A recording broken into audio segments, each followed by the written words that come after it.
My mother told me my brother mattered more while I was holding the bank statement that proved she had stolen my future.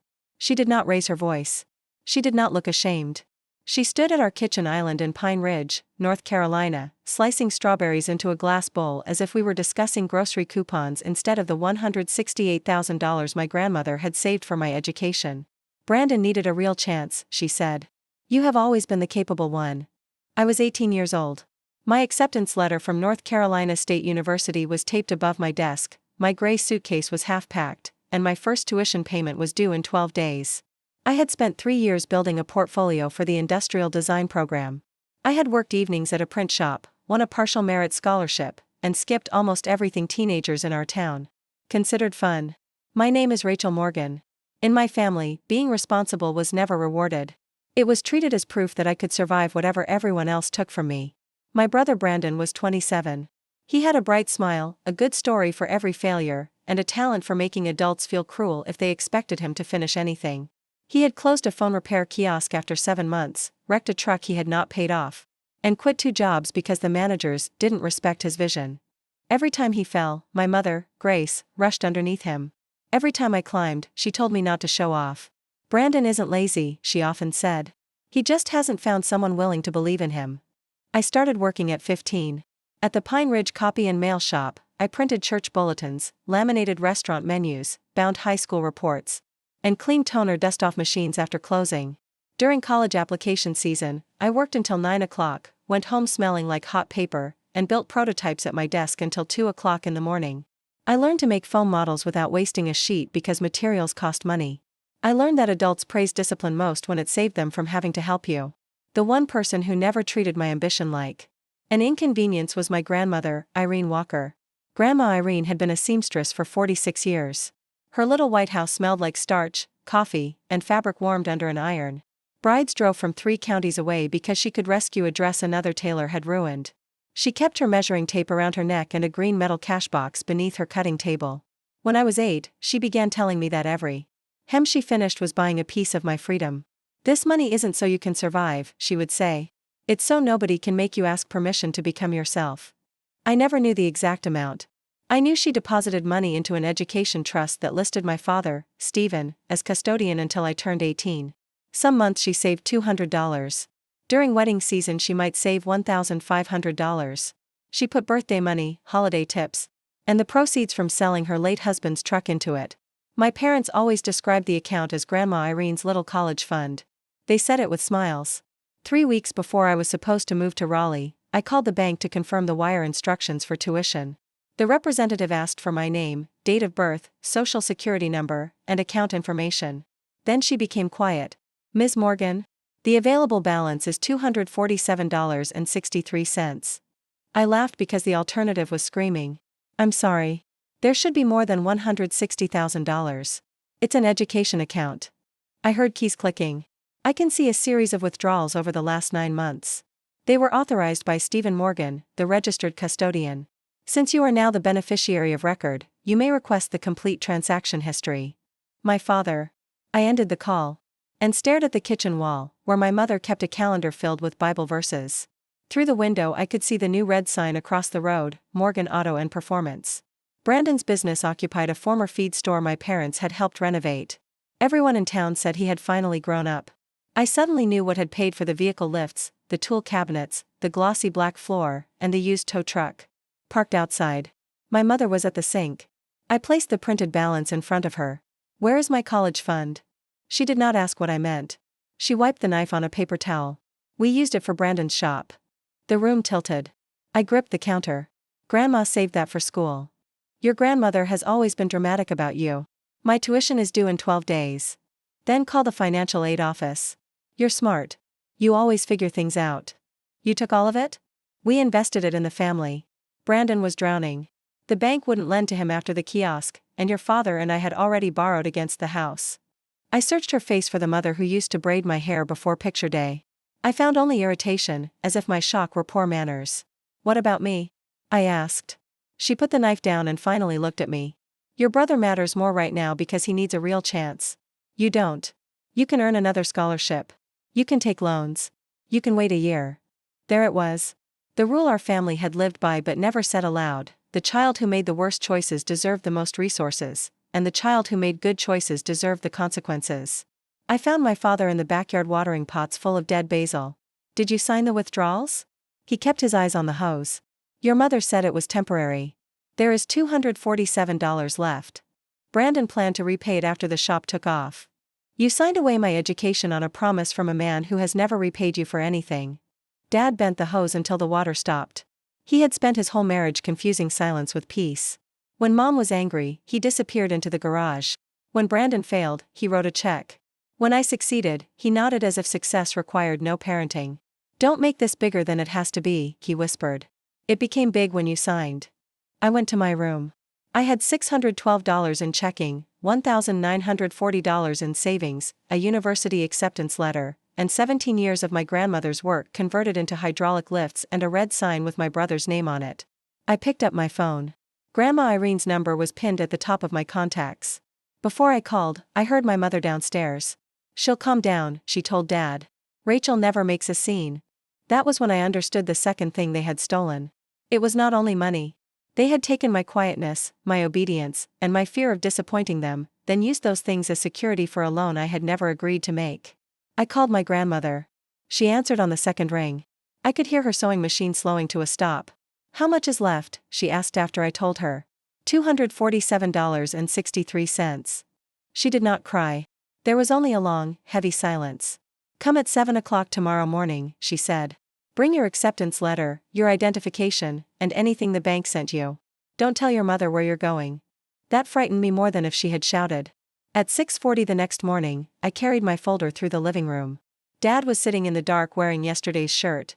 His eyes were red. Rachel, please. Your mother is under a lot of pressure. So am I. If Irene involves lawyers, this family will never recover. You are willing to let my future not recover. He flinched. I wanted him to stand up, block the door, confess, apologize, do anything that required courage. Instead, he rubbed his hands together and looked at the floor. Grandma's house was 6 blocks away. Morning light lay blue across the porches, and sprinklers clicked over lawns. When I arrived, her kitchen table held coffee, biscuits, and the green metal cash box from beneath her cutting table. She unlocked it with a small key she wore on a chain. Inside were deposit slips, tax records, bank statements, handwritten ledgers, and envelopes labeled with years. Her careful handwriting covered every page. June 14th, hemmed 6 bridesmaid dresses, $480 for Rachel. September 2nd, school uniforms, $325 for Rachel. December 19th, Christmas alterations, $1,100 for Rachel. At the bottom was a notarized custodial agreement signed by Dad. It stated that every dollar was to be used exclusively for my tuition, housing, books, equipment, or other approved education costs. The agreement required Grandma's written consent for any early withdrawal not paid directly to a school. Why did you keep everything? I asked. Because I love my daughter, Grandma said, but I know what she can talk herself into when she decides she is saving someone. At 9:15, a woman in a navy pantsuit walked in carrying a leather briefcase. Alicia Carter had grown up in Pine Ridge and paid Grandma in installments to alter her law school interview suit. She was now a civil attorney in Charlotte. Alicia read the account agreement twice, arranged the statements by date, and asked me to describe the bank call without guessing at anything I had not heard. Her calmness steadied me. This wasn't a family loan, she said. Your father had a fiduciary duty as custodian. If funds were transferred for Brandon's business, we can pursue recovery and an accounting. If someone submitted false written consent from Irene, that creates a much more serious problem. Grandma placed her palm on the cash box. We pursue everything the law allows. I looked at her. Mom is your daughter. Her eyes filled, but her voice remained level. And you are my granddaughter. A mother does not get to erase one child to build another. Alicia sent a preservation notice to the bank that afternoon and prepared an emergency motion to prevent the sale or transfer of Brandon's business assets. She told me not to confront anyone alone and not to delete a single message. My mother called 18 times before dinner. When I did not answer, she began posting on Facebook. Sometimes a mother has to make hard decisions for the child who needs her most, she wrote. Please pray for families divided by money and outside influence. People from church filled the comments with hearts and prayers. One woman wrote that children today cared more about cash than blood. Another said Grandma was too old to understand modern business. I wanted to answer every one of them. Grandma stopped me. Documents first, she said. Feelings later. She set her phone beside her sewing machine, opened the green box, and recorded a 93-second video. For 17 years, I saved money for my granddaughter Rachel's education, she said into the camera. That money did not belong to Grace, Stephen, or Brandon.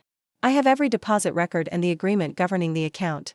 I am not confused, manipulated, or ashamed. Anyone saying otherwise may read the documents when my attorney releases them. There was no music and no crying. Maybe that was why it spread so quickly. By sunset, half of Pine Ridge had watched it. Women whose wedding dresses Grandma had rescued began commenting with photographs of old receipts. Former customers confirmed she had talked about my college fund for years. At 9:30 that night, Brandon called. "Rach, tell me Grandma's video isn't about my shop." "What did Mom tell you?" "She said Grandma offered an investment. She said it was an advance on what Mom would inherit someday. It was my education trust." He breathed hard into the phone. "No. She showed me an agreement." "Send it." A photograph arrived. The page said Grandma Irene had approved a $145,000 investment in Morgan Auto and Performance. Her signature appeared at the bottom, but the letters leaned strangely. The date was March 8th. I remembered March 8th because I had spent it beside Grandma's hospital bed after a blood pressure scare. Her right hand had been attached to N4. She had not signed anything. "Brandon," I said, "this is fake." Silence. Then his voice cracked. "So she used me too." For the first time, I wondered whether my brother had been standing on a pedestal or trapped on it. The next morning, Alicia filed the civil complaint and asked the county prosecutor to review the suspected forgery and misuse of custodial funds. At noon, a process server delivered papers to the auto shop. By 1 o'clock, my mother was pounding on Grandma's front door with a Bible in one hand and sunglasses covering half her face. Dad stood behind her like a shadow. Grandma opened the interior door but left the screen locked. "If you came to apologize, speak," she said. "If you came to blame Rachel, go home." Mom pointed at me through the mesh. "You're going to destroy your own parents over money?" I stood. My knees shook.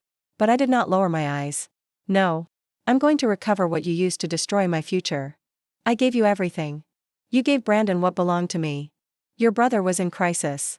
Then you should have used your money." Dad whispered her name, but Mom did not turn. "If you continue this," she said, "never call me your mother again." For years, that sentence would have broken me. That day, it exhausted me. Then stop using that word as the price of my silence. Grandma reached back and took my hand. Mom stared at us for several seconds, waiting for me to retreat into the role she knew. When I did not, she turned so sharply that Dad almost stumbled off the porch behind her. I thought that confrontation was the worst thing my family could do to me. I was wrong. The following afternoon, Alicia called and told me the bank had produced the withdrawal packets. One of them contained a notarized statement bearing Grandma's forged signature. Another contained my signature. I had never seen the document in my life. The page authorized Dad to liquidate the account before my 18th birthday. At the bottom, beneath a sentence claiming I understood the money would be invested for the benefit of our family, someone had written my name in a careful imitation of my signature. My stomach turned. I had practiced that signature for my driver's license on scraps of paper at the kitchen table. Mom used to tease me that the loop in the R looked like a ribbon. Whoever signed the bank form had copied the loop but missed the way I always crossed the tail through the M. "Can they say I signed it and forgot?" I asked. "They can say anything," Alicia replied. "The question is what the evidence supports." "Where were you on April 11th at 2:18 p.m.? I opened my work schedule. April 11th had been the day the print shop replaced its main color copier. My manager, Mr. Patel, had made us sign an installation log, and the security camera covered the counter. I had clocked in at 1:52 and worked until 9:07. The bank branch was 48 miles away. "Good," Alicia said. "Preserve the time card and video immediately."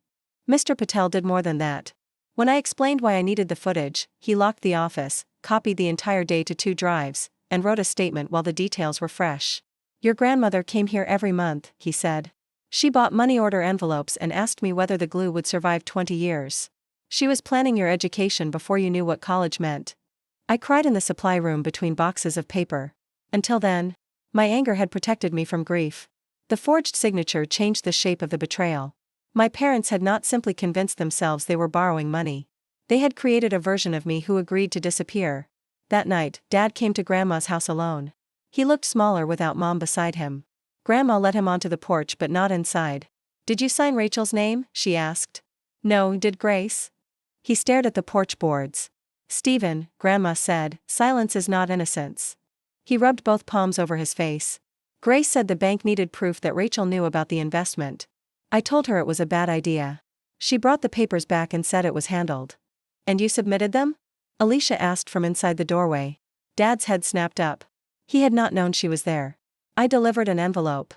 Did you know it contained forged signatures? I didn't look. That was my father's favorite defense. He did not look when Mom mocked my clothes, did not listen when Brandon borrowed my laptop without permission, did not ask where the trust money came from, did not read the documents he carried into a bank. His ignorance required constant effort. Why? I asked. Why was not knowing easier than protecting me? He began to cry. Your mother said the shop would keep Brandon alive. He had been in a dark place after his last business failed.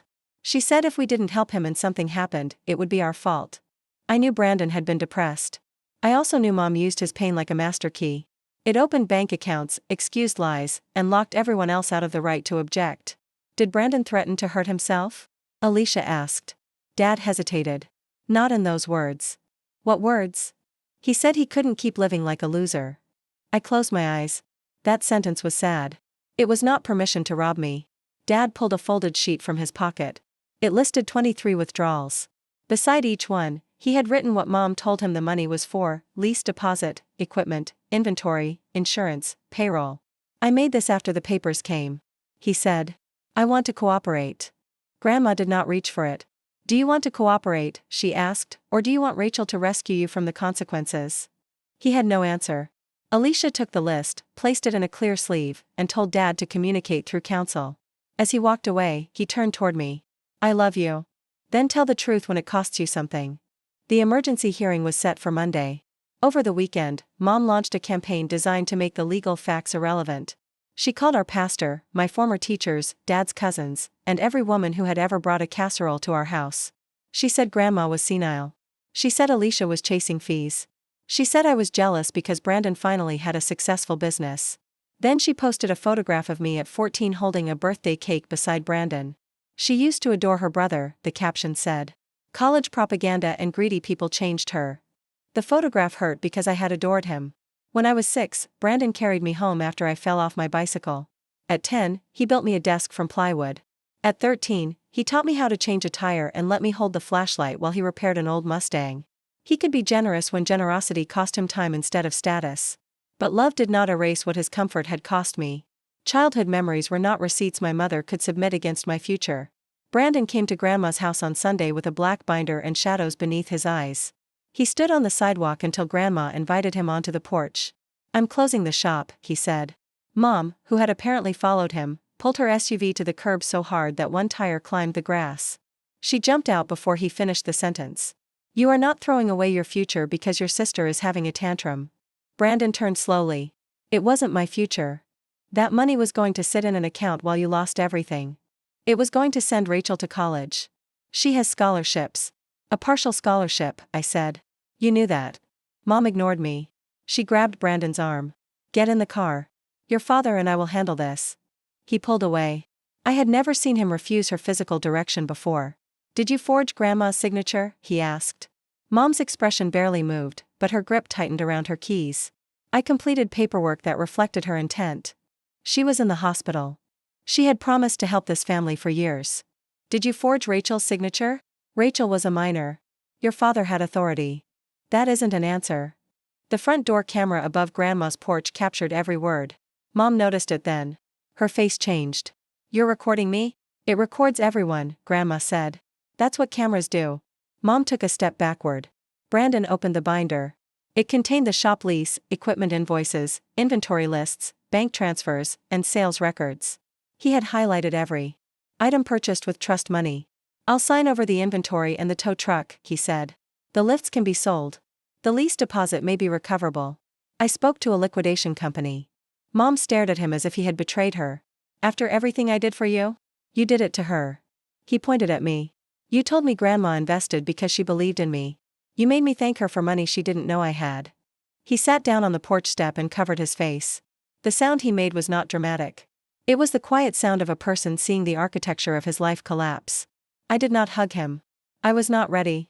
But I sat one step above him. I didn't know, he said. Now you do. I will repay whatever my part is. Repayment doesn't fix everything. I know. That was the first honest thing I had heard from my immediate family in days. At the hearing, the judge froze the business assets and prohibited my parents from transferring property outside ordinary household expenses. The bank's lawyer confirmed that the withdrawal packets had been accepted through a small branch where Mom knew an assistant manager from church. That manager had waived the requirement that Grandma appear in person for the first large transfer. Alicia did not accuse the employee of conspiracy without evidence. She simply asked why normal verification steps had been bypassed. The judge ordered the bank to preserve emails, call logs, security footage, and internal notes. Mom sat rigid at the defense table, wearing pearls and the pale blue dress she usually wore on Easter. She looked less like a defendant than a woman waiting to chair a committee meeting. When the judge asked whether she understood the order, she said, "Yes, Your Honor," in the sweet voice she reserved for authority. Outside the courthouse, she hissed at me, "I hope that degree keeps you warm when you have no family." Reporters were not present. There was no crowd. Only Alicia, Grandma, Brandon, Dad, and two strangers smoking beside a concrete planter. Humiliation did not need an audience. It only needed the person who raised you to choose cruelty one more time. "Family shouldn't require me to stay robbed," I said. The financial aid office called 4 days later. I was helping Grandma hang sheets when my phone rang. An assistant dean named Dr. Lena Brooks said the university had reviewed my documentation, portfolio, and academic record. An emergency committee had converted my partial award into a full first-year scholarship and provided campus housing while the case proceeded. "Full?" I asked. "Full tuition and standard housing for the first academic year. You'll need a work-study placement for personal expenses, but your seat is secure." I sat down in the grass because my legs stopped holding me. Grandma dropped a clothespin. She did not cry when she signed the complaint against her daughter. She did not cry when Mom called her senile. She covered her face and sobbed when she saw the door to my future open again. That scholarship did not make the theft harmless. It did something more important: it separated my education from my mother's permission. The town began to change sides. Mr. Patel gave me a box of design markers. My retired art teacher brought an old drafting lamp. A woman from church who had initially commented that blood was more important than money deleted her post and left a $50 bookstore gift card in Grandma's mailbox without a note. Mom called these gifts evidence that I had turned the town against her.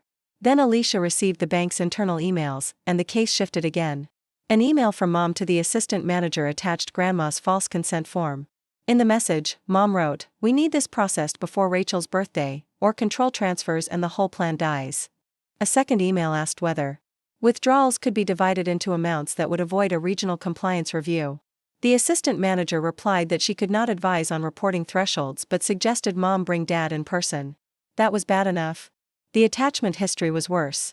Metadata showed the consent form had been created on Mom's laptop. The signature image had been pasted from a scanned Christmas card Grandma sent 4 years earlier.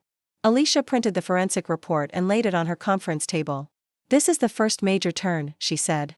"They can no longer plausibly claim a misunderstanding. Someone constructed evidence."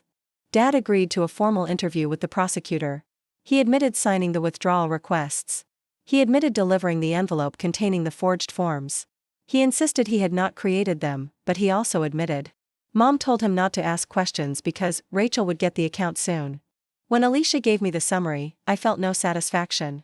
My father was finally telling the truth because the evidence had made lying dangerous. It was still truth, but it was not courage. I packed for college at Grandma's house. My gray suitcase lay open on the guest room bed. We folded jeans, t-shirts, towels, and the navy blazer she had altered for my scholarship interview. She slipped a small sewing kit into the side pocket. "Designers should know how things are built," she said. "I know how things are built. You know how objects are built. Families are harder." He sat beside her. "Did Mom always resent me?" Grandma looked toward the window. "Your mother was 19 when she had Brandon. Your grandfather and I helped with rent, childcare, everything. She learned to see his needs as proof that she was essential.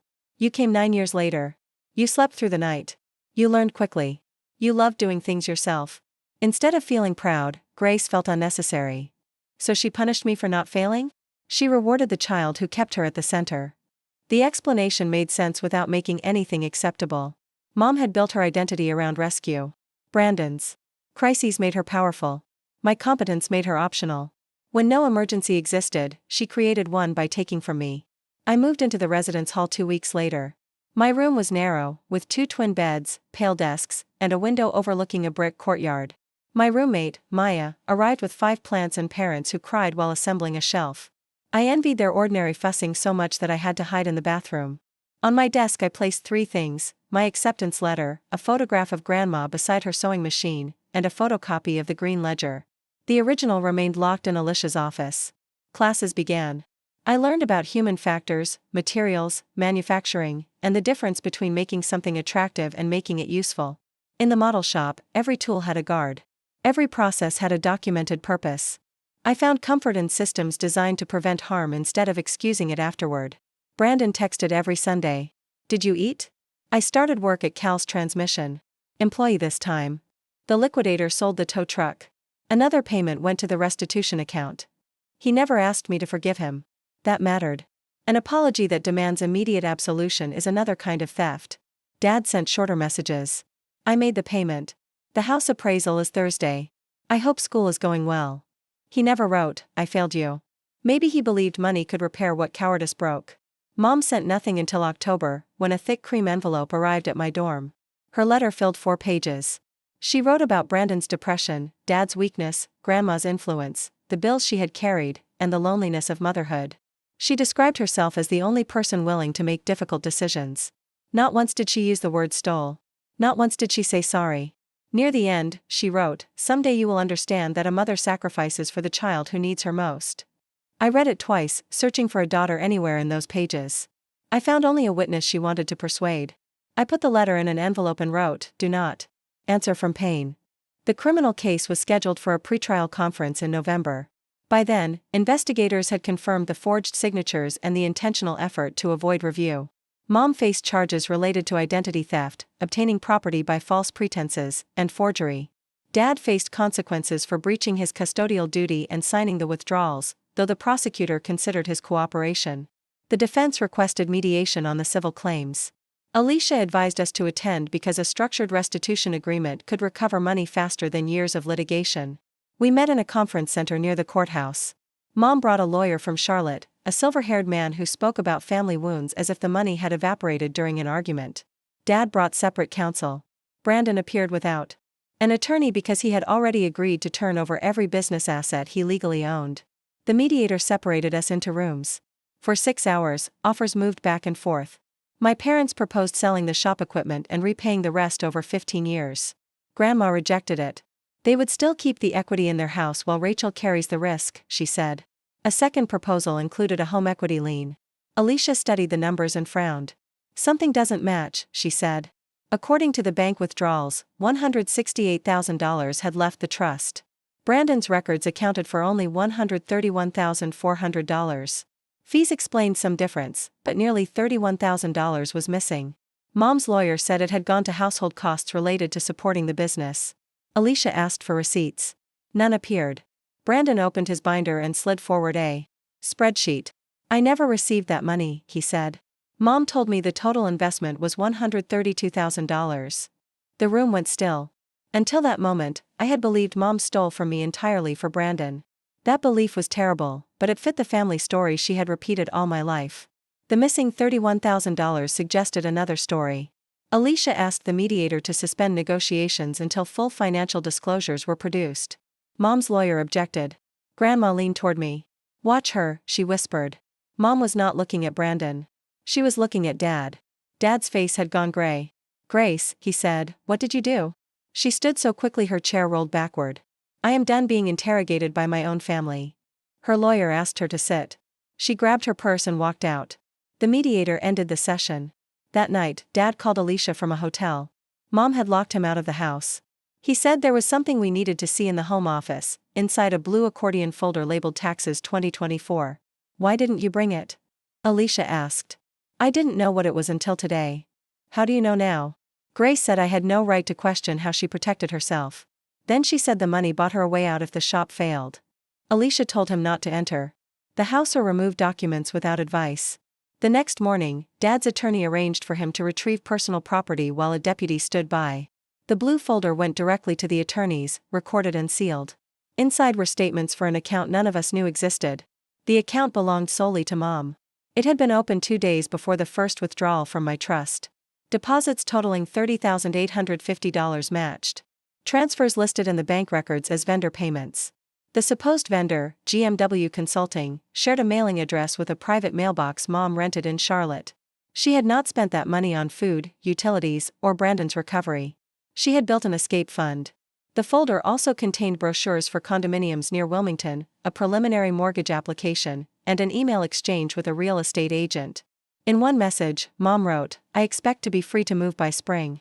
The money is mine, but my husband cannot know until I have protected the rest."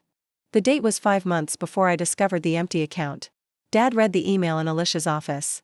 He made a sound like air leaving a damaged tire. She was leaving me? I looked at him and felt an anger so clean it almost felt calm. "You're asking me to comfort you with the proof that she stole from me twice?" He lowered the page. "No. You're right." The second revelation destroyed Mom's defense that every choice had been a desperate sacrifice for Brandon. She had used his depression to frighten Dad, used Dad's custodial authority to reach my account, and used my trust to finance both Brandon's shop and her planned departure. She had positioned herself as the family rescuer while preparing to abandon the family she claimed to save. The signs had been there. Her sudden trips to the coast. The locked drawer in the office. The way she insisted the shop paperwork go through her. A twist is only a surprise when the person controlling the story teaches you to ignore the clues. Brandon learned about the secret account during a meeting 2 days later. He walked to the window and remained there for a long time. "She told me I was the reason she couldn't have a life," he said. "Every time I tried to take a regular job, she said I was wasting my potential. She pushed the shop. She chose the name. She told me you would never need the money because you were going to get rich designing things." "You still signed the lease," I said. "I did. I liked being rescued." That answer mattered more than if he had denied everything. Brandon was both manipulated and responsible. Those truths could exist together. He agreed to testify about the forged investment agreement and surrender his remaining claim to the business assets. The liquidator recovered $76,000 after fees. The landlord returned part of the deposit. The tow truck sold for less than Mom had paid because she had ignored a damaged transmission. Each loss felt like an insult written in arithmetic. Mom's lawyer requested another mediation. This time, she arrived without pearls. She looked tired and furious, as if exhaustion itself proved innocence. Her new offer included the entire secret account, proceeds from refinancing the house, Dad's accelerated repayment plan, and a percentage of any eventual property sale. It also required Grandma and me to sign a confidentiality clause and withdraw any public statements. "No," I said. The mediator reminded me that confidentiality was common. "Silence is what made this possible," I replied. "I will not agree to lie, and I will not let her keep calling Grandma confused." Alicia proposed a narrow clause protecting account numbers and private medical records, not the facts of the case. Mom refused. Then she asked to speak to me alone. Alicia advised against it. I agreed to a conversation. Only if both attorneys remained in the room. Grandma waited outside. Mom folded her hands on the table. "You have won," she said. "Is that what you wanted to hear? I wanted to go to school. And you are there? You received a full scholarship. The shop is gone. Your father left me. Brandon won't answer my calls. What else do you need?" "The truth. The truth is that I spent my entire adult life carrying everyone. Your father hid in his garage. Brandon couldn't function. Your grandmother judged every decision. You were the only person who didn't need me. So you punished me. I borrowed from the place where it would do the least damage. You forged my name. I knew you would object before you understood. I understand perfectly." For the first time, her composure cracked. "No, you don't. Do you know what it feels like to be useful only when someone is falling apart?" "Yes," I said. "You trained me to be useful by never falling apart." She stared at me. I continued before fear could close my throat. "You loved Brandon's need because it made you powerful. You hated my independence because you couldn't take credit for it. Then you took the money Grandma gave me so you could rescue him and escape Dad. You didn't choose the child who needed you most. You chose the story that kept you in control." Mom's eyes filled. For one dangerous second, I wanted those tears to become remorse. "After everything I sacrificed," she whispered, "you sound just like Irene." "Thank you." The conversation ended there. The civil agreement was signed in December without a broad confidentiality clause. The secret account was surrendered immediately. A lien secured the remaining restitution. Against my parents' house. Dad agreed to monthly payments and waived any future claim that the trust had benefited the family. Brandon signed a separate acknowledgement and repayment plan tied to his wages, with safeguards that prevented the amount from pushing him below basic living expenses. The criminal case concluded several weeks later. Dad pleaded to a reduced offense connected to the misuse of custodial property. He received supervised probation, mandatory financial counseling, restitution obligations, and restrictions on managing accounts for minors or vulnerable adults. His cooperation and lack of prior record kept him out of jail. Mom accepted a plea after the digital evidence made trial a terrible risk. The court imposed supervised probation, community service, restitution, and a suspended sentence conditioned on compliance. She was prohibited from opening or controlling accounts on behalf of others. The judge described the forged signatures as a deliberate abuse of trust, not an informal family misunderstanding. Mom did not go to prison. Some people believed that meant she escaped consequences. I did not. Consequences are not only locked doors.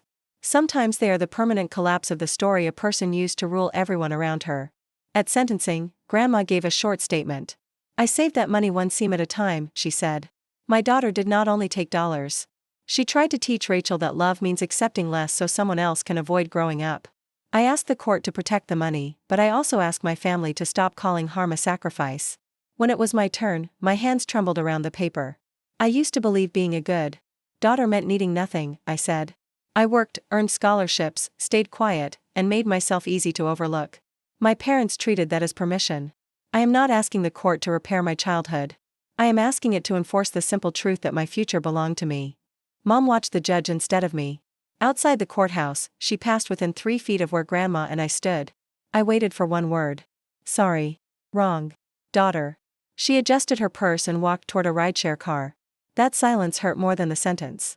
It proved that even after losing her husband, Brandon's loyalty, control of the money, and the respect of many people in town, she cared more about appearing defeated than about the daughter she had defeated for years.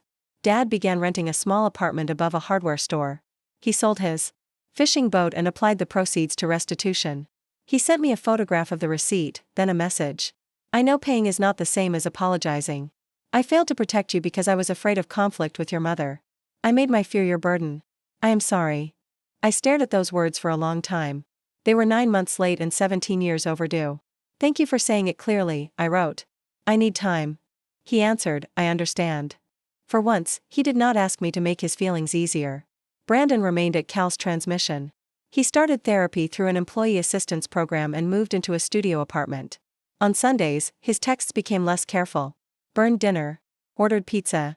Boss made me redo a brake job because I rushed. He was right. Deposited $400. I know that's not the point, but I said I would. During spring break, he drove to Raleigh and asked whether I wanted coffee. We met in a crowded campus cafe where nobody knew our history. He looked older than 28. Maybe responsibility always ages a person before it strengthens them. I brought something, he said. He placed a plywood pencil box on the table. It was simple, with clean joints and a sliding lid. Inside was the small screwdriver set he had given me when I was 13. I found it at the shop, he said. You used to take everything apart. I still do. I know saying I didn't know isn't enough. I should have asked where $132,000 came from. I didn't because the answer might have taken the shop away. That was the apology I needed, not innocence, but ownership. I don't know what being siblings looks like now, I said. Maybe it looks like coffee twice a year until you decide. Maybe. We talked about ordinary things for 40 minutes. His job. My classes. A professor who hated decorative curves. We did not hug when he left, but I kept the pencil box. Grandma visited campus in April for the student design showcase. I had created a modular sewing station for people with limited hand mobility. The table adjusted with a foot pedal, tools attached magnetically, and thread spools snapped into large grips. My prototype was inspired by the arthritis Grandma hid whenever wedding season became busy. She walked around it slowly, touching the edge. You made this for me? For people like you. Stubborn old women?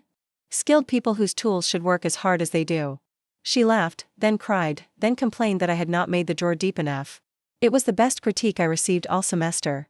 Dr. Brooks introduced us to a representative from a local manufacturer interested in sponsoring further development. Nothing was promised, but for the first time I saw how a painful private history could become a useful public object without being turned into spectacle. The restitution payments continued. By the end of my first year, recovered business assets, the secret account, bank settlement funds, and family payments had restored most of the principal to a protected education account that only the university and an independent trustee could access.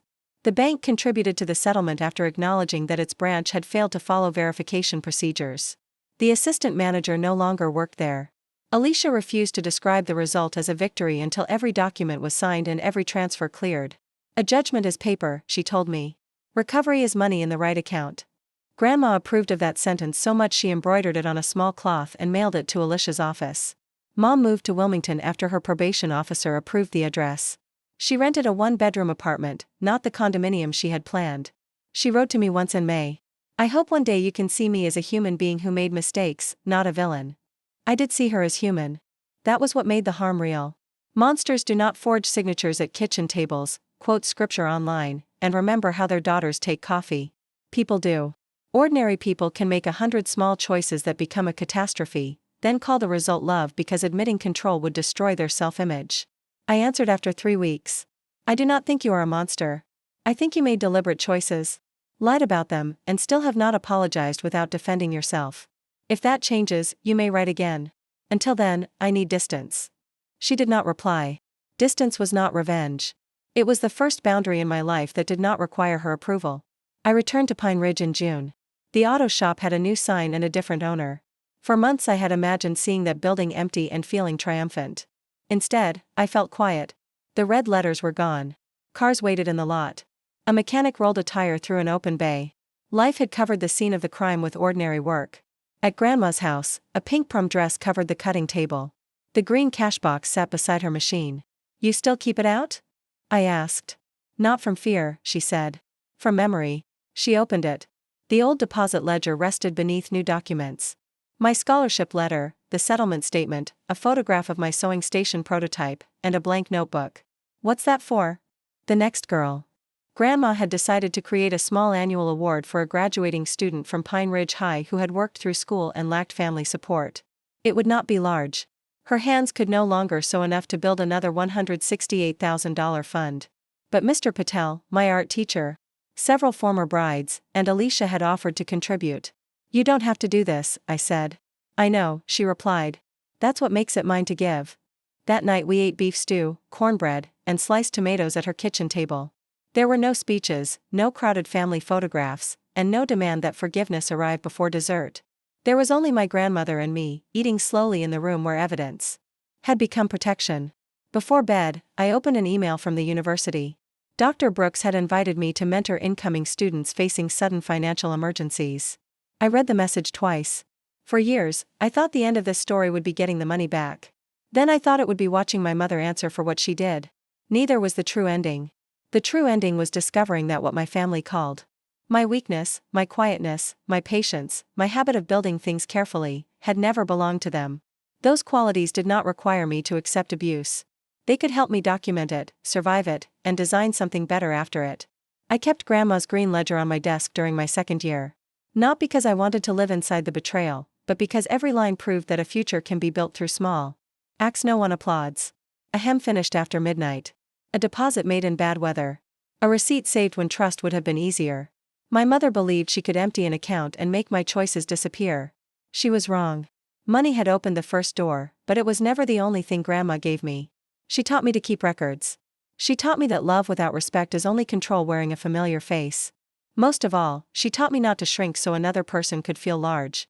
When I call her every Wednesday and Sunday, she asks whether I have eaten, whether I need supplies, and whether the dorm is too cold. She always ends the same way.